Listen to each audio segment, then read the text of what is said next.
ಏನ್ ಹೇಳಕ್ಕಾಗುತ್ತೆ ಸರ್, ಇವತ್ತು ಯಾವತ್ತೋ ಮಾಡ್ಬೇಕಾಯ್ತು, ಇವತ್ತು ಮಾಡಿದಾರೆ ಅಷ್ಟೇನೆ. 26 ಹಳ್ಳಿ ಗ್ರಾಮ ಬಿಟ್ಬಿಟ್ಟು ಬರೇ ಮೂರೂರ್ಗೆನೆ ಅಧಿಸೂಚನೆ ಹೊರಡಿಸುವಂತ ತಾರತಮ್ಯ ಏನಿತ್ತು, ಅವ್ರಿಗೆ ಅರ್ಜೆಂಟ್ ಏನಿತ್ತು ಅಂತಕ್ಕಂಥದ್ದು ಒಂದು ಪ್ರಶ್ನೆ. ಏನಂದ್ರೆ ಇಲ್ಲಿ ಸಣ್ಣ ಗ್ರಾಮಗಳು ಇವಾಗ ಏನು ಅಧಿಸೂಚನೆ ಹೊರಡಿಸವ್ರೆ 3 ಗ್ರಾಮಗಳು, ಅವು ಸಣ್ಣ ಗ್ರಾಮಗಳು. ಇವಾಗ ಮಂಡಳ್ಳಿ ಗ್ರಾಮದಲ್ಲಿ 70 ಎಕರೆ ಇದೆ, ಒಡೆರಳ್ಳಿ ಸರ್ವೆ ನಂಬರಲ್ಲಿ ಗ್ರಾಮದಲ್ಲಿ 63 ಎಕರೆ ಇದೆ, ಕೆಂಪೈನಪಾಳ್ಯ ಗ್ರಾಮ ಒಂದು ಮೇಜರ್ ಆಗಿ ಒಂದು 387 ಎಕರೆ ಇದೆ. ಅಲ್ಲಿ ಅವ್ರದ್ದು ಇಂಟೆನ್ಷನ್ ಏನಂದ್ರೆ ಕೆಂಪೈನಪಾಳ್ಯ ಭಾಗದಲ್ಲಿ ಪೂರ್ತಿ ಒಪ್ಕೊಬಿಟ್ಟಿದ್ದಾರೆ ಅಂತಕ್ಕಂಥದ್ದು. ಮತ್ತೆ ಒಡೆರಳ್ಳಿ ಸರ್ವೆ ನಂಬರ್ ಇದೆ, ಒಡೆರಳ್ಳಿ ಗ್ರಾಮದ ಸರ್ವೆ ಜಮೀನಿಲ್ಲ, ಅದು ಎಲ್ಲ ಹೊಸರು ಭಾಗಕ್ಕೆ ಸೇರ್ತಕ್ಕಂಥ ಜಮೀನು. ಅದು ಎಲ್ಲ ಅಲ್ಲಿ ಸಣ್ಣ ಹಿಡುವಳಿ ಹೊಂದಿರ್ತಕ್ಕಂಥ ಜಮೀನೇ ಇದೆ ಅಲ್ಲಿ ಇರ್ತಕ್ಕಂಥದ್ದು. ಏನಂದ್ರೆ ಎಲ್ಲ ಒಪ್ಕೊಂಡಿದ್ದಾರೆ ಅಂತಕ್ಕಂಥ ಮನೋಭಾವ ಇದೆ.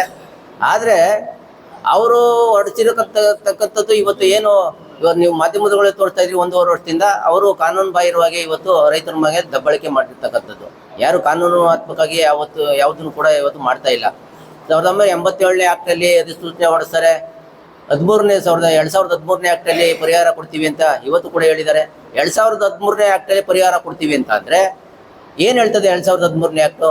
80% ಒಪಿನಿಯನ್ ಬೇಕು ಅಂತ ಕೇಳ್ತದೆ. ರೈತರ 80% ಒಪಿನಿಯನ್ ಬೇಕು.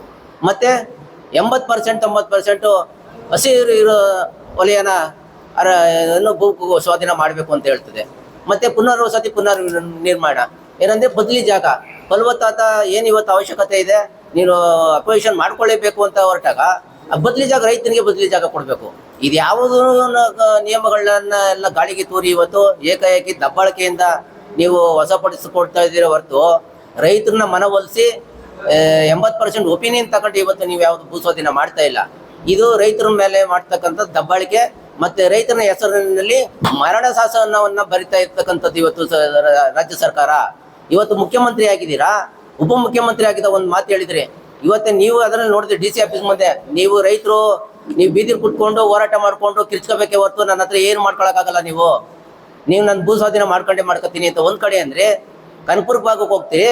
ಕನಕಪುರ ಭಾಗದಲ್ಲಿ ನೀವು 1 ಇಂಚು ಭೂಮಿ ಕೊಡ್ಬೇಡಿ, ನಿಮ್ಮ ಕೆರೆ ಕಟ್ಟೆ ತುಂಬಿಸಿ ನಿಮ್ಗೆ ನೀರಾವರಿ ಮಾಡ್ಕೊಡ್ತೀನಿ, ನೀವು ಭೂಮಿ ಕಳ್ಕೊಂಡ್ರೆ ಬೀದಿಗೆ ಬರ್ತೀರಿ, ಕರೆ ಕೆಲ್ಸಕ್ಕೆ ಹೋಗ್ಬೇಡಿ, ಕಡಲೆಕಾಯಿ ಬೀಜ ಮರಕ್ಕೆ ಹೋಗ್ಬೇಡ್ರಿ ಅಂತ. ಇವತ್ತು ನಾವು ಬೈರ್ಮಗ್ಲ ಭಾಗದವ್ರು ಏನು ರೈತರಲ್ವಾ, ಏನು ಗುಲಾಮ್ರಾ, ಏನು ಓಟ್ ಹಾಕೋಂಗೆ ಮಾತ್ರ ಸೀಮಿತನಾ? ಇವೆಲ್ಲ ಒಂದು ಇಬ್ಬಗೆ ನೀತಿನ ಅನುಸರಿಸೋದು ಸರಿಯಲ್ಲ ಮುಖ್ಯಮಂತ್ರಿಗಳೇ. ಇವತ್ತು ನೀವು ರಾಜ್ಯಕ್ಕೆ ಮುಖ್ಯಮಂತ್ರಿ, ಕನಕಪುರ ಭಾಗಕ್ಕೆ ಮಾತ್ರ ಮುಖ್ಯಮಂತ್ರಿ ಅಲ್ಲ.